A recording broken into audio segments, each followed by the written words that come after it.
good morning, good evening, and good afternoon. Welcome to the Tflip show, and this program starts now.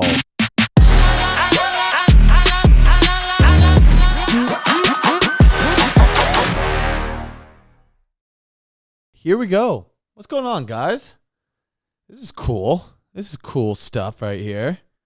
Tflip show solo. This is a first. This is a brand new first. I've never done anything like this. It feels kind of strange being in a format where I'm sitting here talking to myself. More or less, that's what it simply comes down to. But I think it's cool to be in a position where I have to collect my thoughts. Because let me tell you, I got a lot of thoughts. I do a lot of talking. For people that know me outside of the podcast, I do a lot of talking. But being in position to carry on conversations, I got a lot of respect to other podcasts and how they do this on a regular basis. A lot of times they'll gather their thoughts and have things to say in multiple amplitudes of regards of where they want to go. That's a big sentence, big statement for you right there. But just think about the way that they can carry the conversation in such a way. So with that being said, giving this a shot here. This is the first time on the channel. So if you're listening to this, sick. I hope you like it. If you didn't see on social media, I did a little poll, by the way, at the Tflip show on Instagram. It's like the main place you could find me for updates on the show, upcoming episodes and questions. I try to get as much interaction as possible, trying to get people to engage, and so one of the things I asked was how people felt about doing a solo episode here. And I was shocked about the feedback I got on it. I started on that. People that are all for it saying they would watch it. I think it was heavily favored. I want to say there was like 14, 15 votes in favor of it. And maybe, I'd say another 4 that were indifferent. And then 1 vote for anti, you talk too much. And that's Jake, of course. He's been on a couple different episodes. If you haven't watched them, it's funny stuff, good stuff.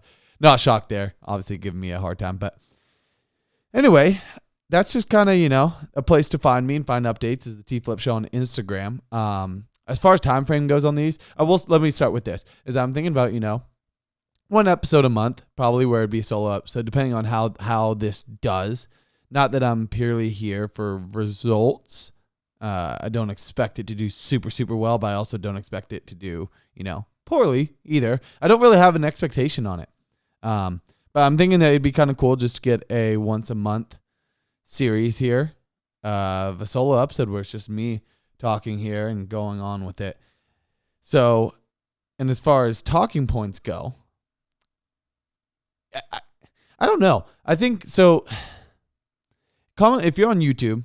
Comment below. I'd love to get some feedback. I would love to get more comments. I realize that when I'm posting these, I got to get more people to give more people a reason to engage. And I think about YouTube. So if you're listening on, Apple Podcasts, Spotify, whatever you're on, sorry. Appreciate you. Love you. You can leave a review, by the way. That's a new thing I learned. You could leave a 5-star review and nothing less than 5 stars. If you don't like it, move on. But if you're on YouTube, leave a comment below as far as, what you think where this should go as far as these solo episodes and topics and so on and so forth. But my intentions, at least you're going to find out today, is a number of things. I'm going to do a little bit of storytelling, just funny story. And then also kind of, I guess more serious or heavier topics. I like to think that I am a big thinker to a fault. A lot of times I'm an overthinker in a lot of different ways. I find myself overthinking often, over-evaluating situations where I look too deeply into things, but at times it could benefit me at the same time. If that makes sense. But it just gives you a lot of opportunities and avenues depending if you know how to handle it and process it and know when you're overthinking. That's a very common thing. And I feel like America, amongst young adults like myself, I'm 24. I think overthinking is incredibly common. I know I'm very far from the only one. And just not even young adults. I think just in our society as a whole, I think social media has a large play in that, creating these false realities in our head that we all think that we should be living or how we should be living or how we should look.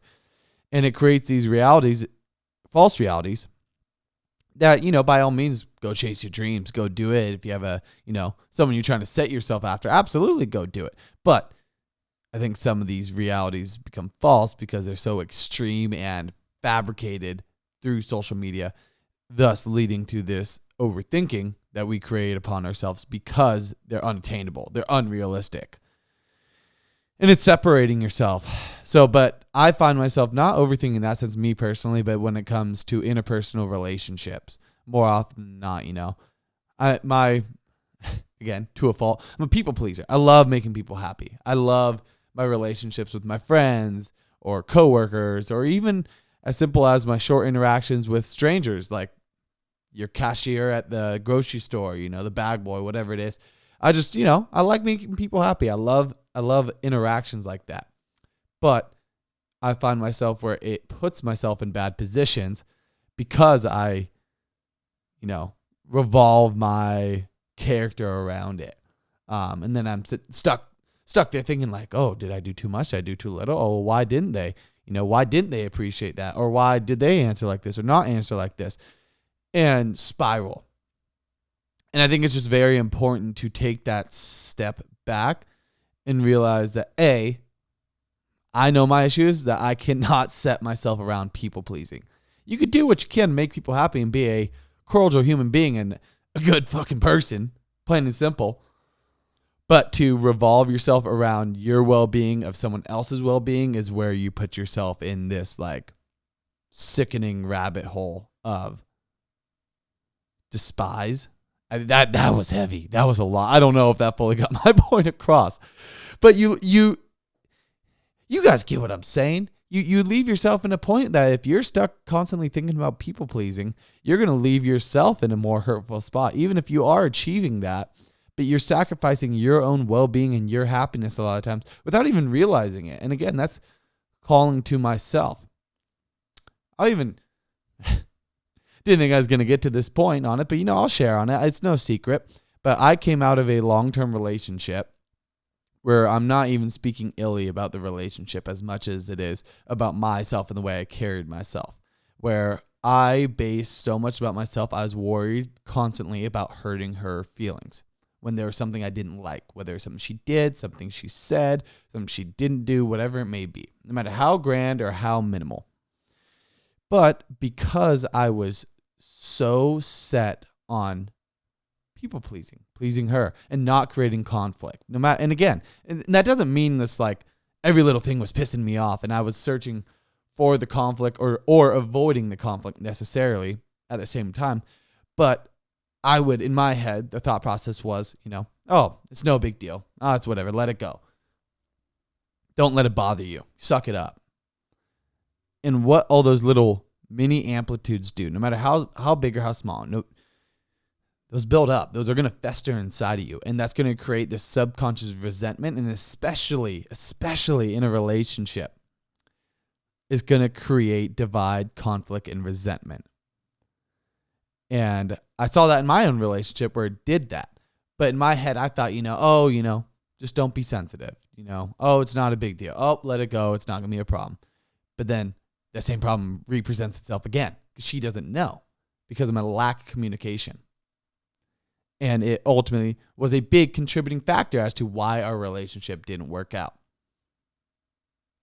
And that is talking about me, myself, and I, and what I did or didn't do. And I know one of those things. And it's so counterintuitive because I'm a type of person, well, ironically, I'm a communications major and I pride myself on communication.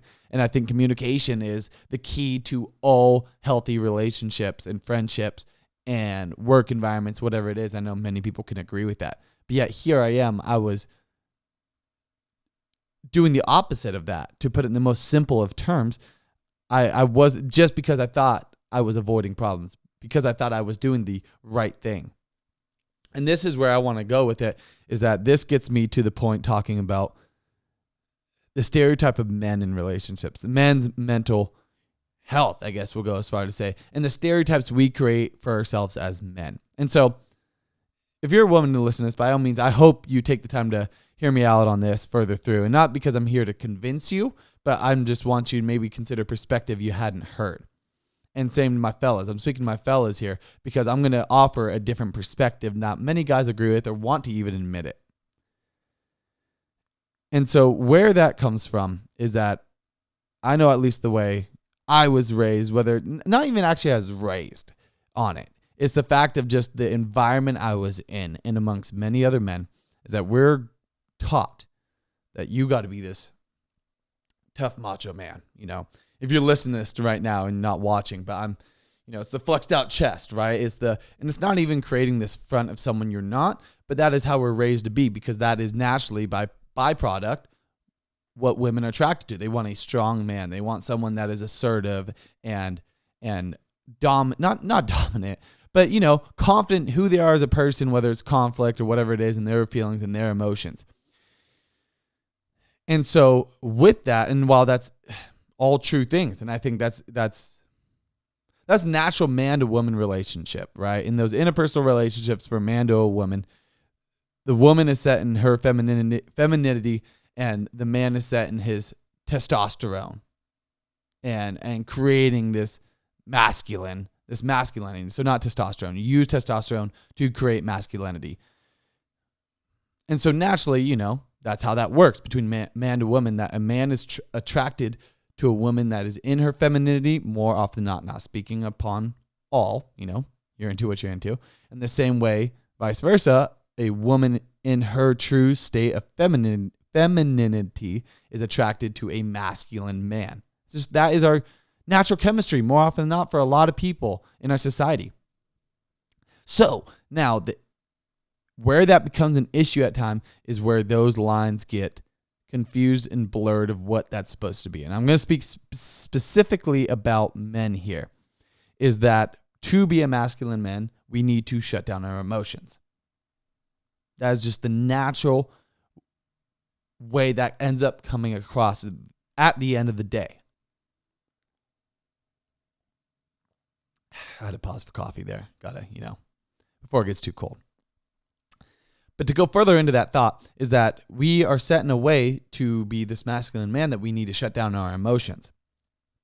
And by doing that, we create all these small, like I talked about in my past relationship, that we create all these small problems in our heads, these small little ticking time bombs, where we think that in order to avoid these problems and avoid any conflict and to be tough, we can't speak about how we feel.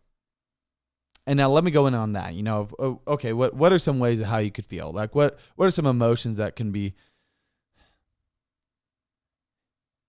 not evicted, but shown basically as a man of what can happen. So now I'll touch back on the relationship I was in, that long-term relationship, where she would do or say or not do things that make me unhappy. And naturally as a man, let it go. It's not a big deal. Forget about it. Rub some dirt in it.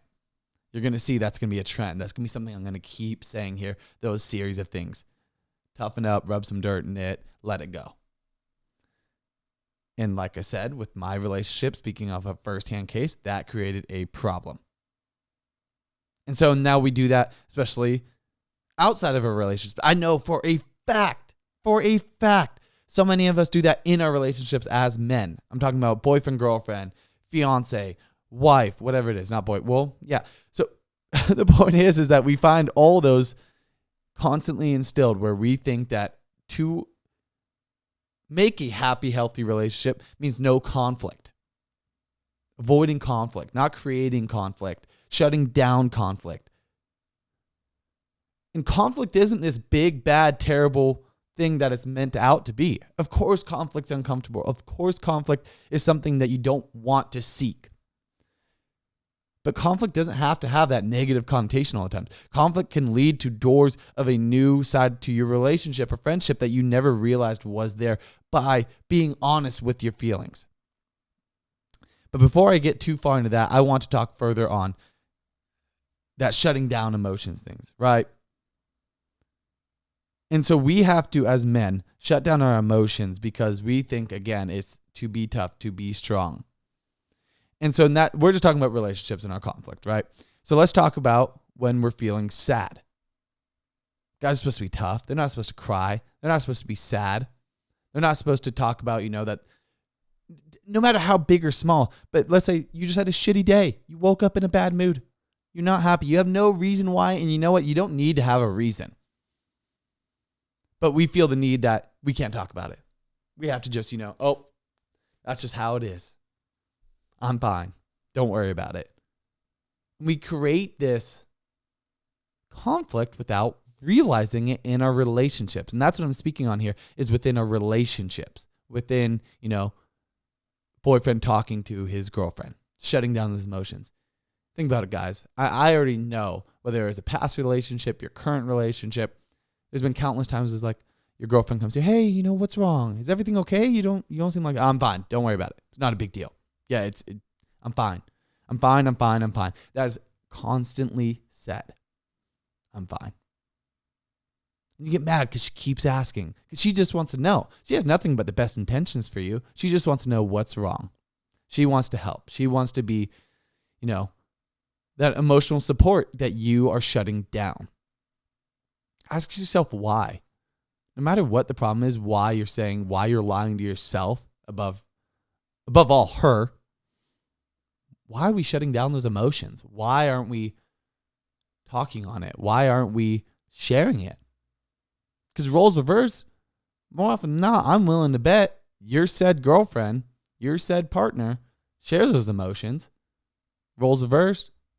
When you go looking for it, you can tell something's wrong or she's unhappy, whether you want to hear it or not, she shares on it. And if you're a normal thinking human being and you're not some Neanderthal, you consider those emotions and feelings, you hear her out, and you support her. Because that is your role as the man in the relationship. Above all, not even the man, in the relationship. That's what you're supposed to provide to your partner. So how come when she's trying to give that to you the same way, naturally, you want it, deep down, you want that, for sure, why shut it down? It's because of this way that our society has been set up. As men, we are supposed to not talk about how we feel. We're supposed to be strong. We're supposed to be tough. Just think about talking, as simple as talking to your buddies. I have some of the closest friends I've had for life. And I think we're just now, there's still a lot of times I feel like, I can't always be fully transparent with my feelings, because I will call this out to myself, is that for a guy, I'm more emotional than other guys. I am more sensitive than other guys. Now, that's not to say that I'm weak, I'm soft, and, you'll see me crying every other day of the week. But in comparison to them, I feel like I am way more emotionally led. And that could be a blessing and a curse a lot of the times. But with that being said, with that thought, is that still I have that natural byproduct in my head that I feel like I can't always open up to them. It's not because my friends aren't there for me. It's not that they don't care, but I just feel like, oh, well, I don't want to seem weak. Oh, I'm fine. But again, there we are.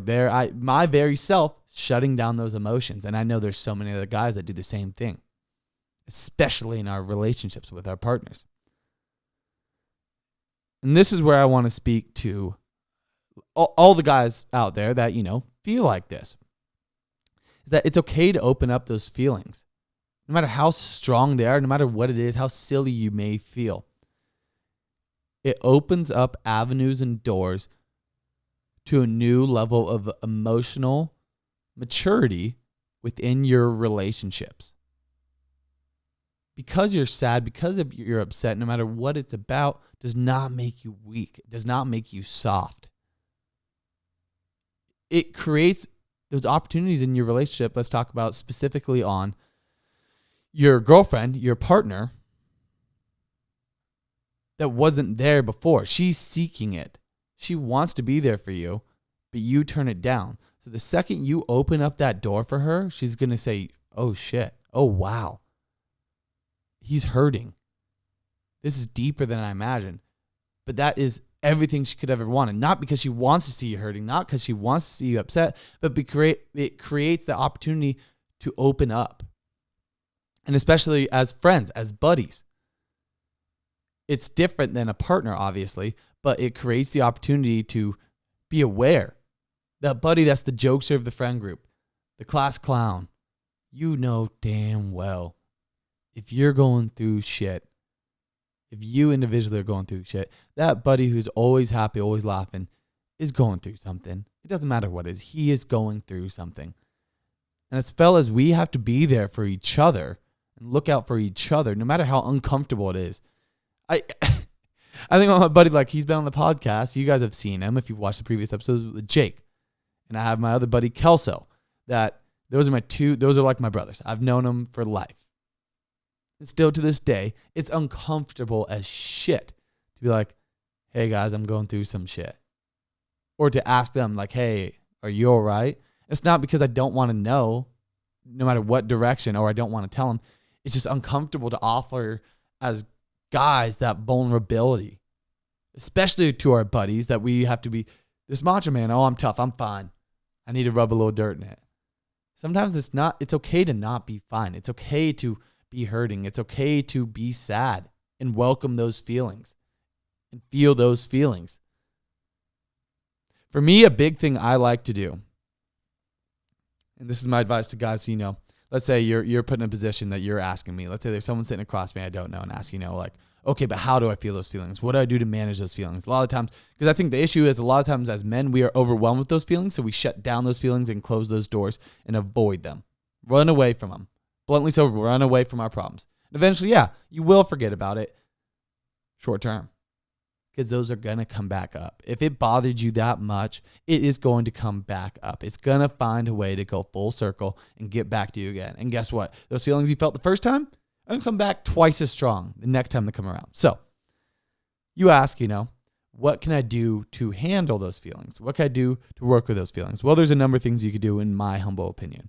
And one thing that has helped me right out of the gate, when I am feeling upset about something, no matter what that emotion is, sadness, frustration, anger, confusion, I give myself the 24-hour rule, particularly when I'm feeling sad, right?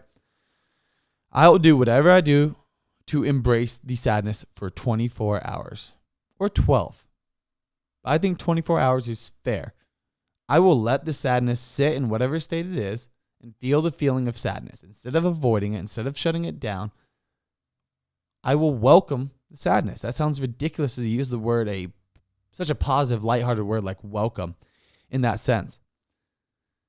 But with doing that, you let those emotions come out as they're supposed to be. So whether it's a breakup, whether it's, you're unhappy in your relationship, whether you've had a bad day at work, you got fired, whatever it is, whatever bullshit you're going through, in that very moment, welcome the bullshit for 24 hours. After those 24 hours, that's when you say, okay, where do I go forward? That doesn't mean after 24 hours, you act like it never happened, boof, it's gone. That's it. No, you still need to figure out, okay, how to manage it. I'm segmenting this in feeling versus logic, emotions versus logic. I'm telling you, feel the emotions for 24 hours and don't try to fix it. Just let it sit. Then I will go into, and so after those 24 hours, it's not going to disappear. You're still going to feel sad. You're still going to feel mad to some extent. You're still going to have those emotions after 24 hours, right? But what matters is how do I deal with it now? What am I going to do to grow from it, move forward on? What am I going to do to take that stepping stone up? Not sit, not flatline, not go backwards, but where am I going to go forward on? For me, I've grown a lot with journaling and writing. I've never been a writer. I don't like writing. But I did it one time after my breakup, and I found I just was diarrhea of the pen, I guess I'll call it, diarrhea of the thoughts, where whatever came to my mind at that very moment, I would just write and I write. The very first time I did it, I wrote 6 pages straight. I don't know how it happened. And I was like, holy shit, like how'd this happen? But I felt weight off my shoulders, right? So that's just an example of writing. And I still will do it occasionally. It's nowhere near often as I used to, but I'd say about once a month, once every other month, I will find myself writing. And sometimes it'll just be a health check. Maybe I'll be in a really good spot where I really don't have anything to complain about. I'm happy, but it'll be a checkup where I'll write about, how I'm feeling, why I'm doing good, what's going right. And then so I can then read what I had down, where I'm at today, and look back at a month ago and say, wow, look at the step I've taken up. Or on the contrary, oh, well, here's where I've taken a step back compared to that prior month. And okay, what do I need to do to get back to that spot? The point is that grand scheme is that you need to look at ways of where you can go forward to handle those emotions and feelings. So mine was writing. Mine has been talking to people too, opening up to people, opening up to my closest buddies. I can't say there are many times prior to my breakup, even though I was going through bullshit just as much then as I was after my breakup, that I opened up to them. Started talking to people more openly, being more honest with myself and my feelings. And so that goes to you and your relationships. I'll create a scenario where if you and your girlfriend are having a rough spot, it's okay to take the 24-hour rule. Some things don't need to be fixed right away or can't be fixed at all. Bluntly so. That sounds terrible, but that's the reality of the situation sometimes. But let's bring the 24-hour rule in a current relationship into this situation. Did you guys get into a big argument, or there's a disagreement, or maybe there's something going on that you haven't confronted on yet, but you cannot let go of, that is bugging you. You're losing sleep over. You are just constantly thinking about it. Whether she asks you or not, hey, what's wrong? I can tell you're not yourself. Or she has no clue. It is your duty to talk about it. And that doesn't mean you need to talk about it and address it right away, but you need to say, hey, I'm going through some things right now. There's a lot on my mind. I want to talk to you about it. I want to figure it out. And even if you have intentions to figure it out or not, because like I said there, sometimes there's not anything to do to fix it, but it doesn't mean you don't talk about it, right? But regardless, you say, we're going to figure this out, or I want to try to figure this out, but I need time. You constantly asking or me pretending nothing's going on is not going to do anything good for us right here, right now. And I'm sorry to make you wait, but I need 24 hours. I need 2 days, whatever it is, to process my emotions to the fullest extent. So I'm not emotionally led, but I end up logically led with my emotions. Because if you're just stone cold with logic and no emotion, there's not enough consideration for her side and yours, because you're shutting down that avenue of emotions that are there for an opportunity. But if you're just purely emotionally led, that will make you irrational and could lead you to a rash decision that wasn't fully thought through. So it's important that you take those 24 hours, 48 hours to combine both those products together to lead to a clear, concise, and decisive action. The whole point of all that being said is that if you are able to combine all those avenues together, you are able to then confront your partner or talk to your partner, because it doesn't need to be a confrontation. But the importance is that you're being honest with your own emotions, not shutting them down. You need to be true to yourself and your emotions as a man. Just because you're a man, you can still be macho, masculine, and tough and strong by using those emotions. Part of being strong is emotions, being emotionally strong.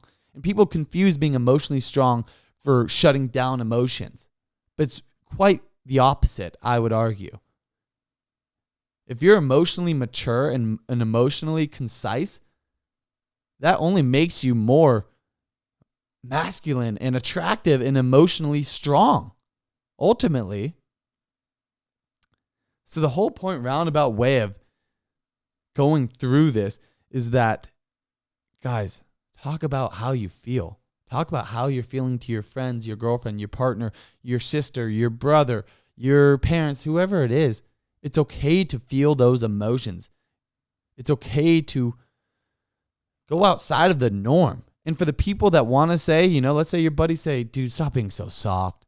You're so soft. Shut up. You're fine. I hate to say it, but those aren't your friends. Find better friends. It doesn't mean you need to cut those guys off and say, never talking to you again. They can still have some involvement in your life if that's what you please. But the point is, those aren't your friends. Because your friends don't do that. Your friends are there for you when you want to confront those emotions and have those emotions shared, those feelings shared. The stereotypes our society has created as men is that we're supposed to be these tough, strong guys. Same way, I won't even get super deep into it. This would be a great topic for another episode going forth, or these solo episodes, is the girls you see on Instagram, they talk about like, oh, we don't like the nice guy. We don't like the, we want, if a guy's too nice, I think, he's unattractive. It gives me the ick. I've seen that so many times before. And that's just social media and a lot of these stupid accounts that it's just clearly clickbait. And hopefully, not always true. But I think there is some truth to that for whatever reason, they see the nice guy as the weak guy. They want the asshole, which is absurd. And those are emotionally weak women. Because they don't realize the value being emotionally strong offers from a man's perspective. And that's okay. It'll take time. They'll figure it out. Be the nice guy. Be the emotionally strong guy. And it takes being called the nice guy by the girl. separate the difference between this masculinity to emotionally strong. Because if both those two things are able to come together in the way that we have talked about here, it's offering you an entirely new door of what's available to you. As an individual, you feel a new sense of self-confidence in yourself, and as well as to new relationships or the relationship you're in, a whole new facet of it. It could create a whole new spark and fire in your relationship that you didn't realize was there because you're true with your feelings. I'm willing to bet if you're a guy that shuts down feelings and emotions in your relationship, and then you grow on that and grow that in your relationship, your girl's going to fall in love with you all over again. It's going to create a strength that wasn't there before. And I will say, not that I'm living in regret and like I wish I could go back and do that, but because I've been able to learn that from my past relationship, I wish I could have done that to an extent. I wish I could have done that and seen that then, to apply that then, to be less of the problem, if that makes sense. Because that's where I lacked. But because I've been able to learn on that, I'm excited to apply that forward. So hopefully that all made sense. I think it's just so important that as men, we hold our role. We offer a role in our masculinity attracted to femininity, and vice versa, femininity, I'm struggling with that word, to masculine, to our masculinity. So I think there's a lot of opportunities to see that and grow that. And I hope to see more in that for my fellas, in my day-to-day life, than my close friends, or just going forth. If this is the first time you're watching the show, first of all, thank you. But I hope as a guy, you consider that. You consider getting outside that comfort zone, because once you do get outside, I will tell you, it's going to be uncomfortable every time. Not just the first time. It's going to be uncomfortable shit every time. But once you get out of it and you start to get in practice of it, you realize a whole new mental capacity you're able to have on an emotional scale, receiving emotion as well as offering it. And it's hard. It's still hard for me. I'm not putting myself on no pedestal, like I'm some relationship guru, emotional guru.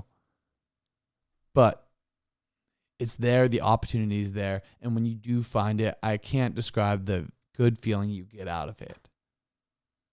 You just have to be willing to be vulnerable to it. So that's really all I had on all that. That went faster than I really thought. That tells me that because I really had a whole bunch of notes here. I have my phone out. If you're not watching and you're listening to the podcast right now, I did pull up my phone and refer to it. I didn't need it, which is great. So hopefully it was interesting to you. Hopefully, it wasn't too confusing and all over the place. But if you did enjoy the episode, guys, I highly encourage you to like it. Share your thoughts below. Comment. If you're on YouTube, please comment. Or if you're listening right now and you want to share something, go to YouTube and comment. Subscribe while you're there if you haven't subscribed already. But share your thoughts as a guy or as a woman. If you're hearing this and you have your perspective to share, please do. Or if you learn something, or if you have something that you could chime in, I would love to hear what you guys have to say. But with that being said, I really do appreciate you guys watching or listening. If you are on Apple Podcasts, Spotify Podcasts, there's a little star rating thing on Apple Podcasts that's towards the bottom of the actual channel page of the Tflip show. Go leave a review, because what that does now, and same thing on Spotify, is it will recommend, the more reviews I get, it will recommend it to people who have never even heard of the show. It will show up on their suggested shows to watch and listen to, I should say, because we're talking about purely Apple and Spotify podcasts. So please, I urge you to do that. And then as always on YouTube, like, comment, subscribe. Please, please do, especially like. Like is a big deal. It's a really big deal. Same thing, it recommends it to people. It would help me a lot with growing this thing and trying to reach the goal of 200 subscribers, which we're on our way to, climbing every day. So I appreciate you guys. I really hope you enjoyed this. And grand scheme, I really look forward to doing this more often if this does well and you guys enjoy it. It wasn't too much of a ramble. So thank you guys for watching and listening, and I'll see you guys on the next one.